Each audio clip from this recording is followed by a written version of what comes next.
പഠിച്ച പുസ്തകങ്ങളും യൂണിഫോമുകളും തെരുവിൽ പരസ്പരം വലിച്ചു കീറി മല്ലയുദ്ധം നടത്തി. +2 കുട്ടികൾ അവസാന ദിവസം കൊണ്ടാടിയപ്പോൾ കണ്ടുനിന്നവർ മൂക്കത്ത് വിരൽ വെച്ചു. നീ എന്നെ മറന്നാലും ഞാൻ നിന്നെ മറക്കില്ല എന്നൊക്കെ ഓട്ടോഗ്രാഫിൽ എഴുതി പിരിഞ്ഞ ആ പഴയകാലം അവർ ഓർത്തുപോയി. പയ്യന്നൂർ ഗവൺമെന്റ് ഹയർ സെക്കൻഡറി സ്കൂളിന് പുറത്ത് റോഡിൽ ഉച്ചയ്ക്ക് യുദ്ധസമാന അന്തരീക്ഷമായിരുന്നു. നമ്മുടെ കുട്ടികൾ അതുവരെ അവരുടെ ഐഡന്റിറ്റി സൂക്ഷിച്ച സ്കൂൾ യൂണിഫോം വലിച്ചു കീറി തെരുവിലേക്കെറിഞ്ഞപ്പോൾ എന്തവകാശം പറഞ്ഞാലും കണ്ടുനിന്നവർക്ക് അത് സഹിച്ചില്ല. പരസ്പരം കെട്ടിമറിഞ്ഞ് വാഹനങ്ങൾക്കും കാൽനടക്കാർക്കും ഗുരുതര പ്രശ്നങ്ങൾ ഉണ്ടാക്കി. എന്നിട്ടും അധ്യാപകരോ പോലീസോ എത്തിയില്ല. ഒടുവിൽ ഓട്ടോ ഡ്രൈവർമാർ ഒത്തുചേർന്നപ്പോഴാണ് കുട്ടികൾ ഓടിമറഞ്ഞത്.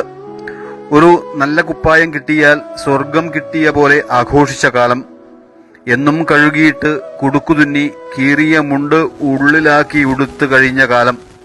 യൂണിഫോമുകൾ റോഡിൽ വണ്ടി കയറി ചതഞ്ഞപ്പോൾ ആ പഴയ മനുഷ്യരുടെ ഉള്ളൊന്നു പാളി.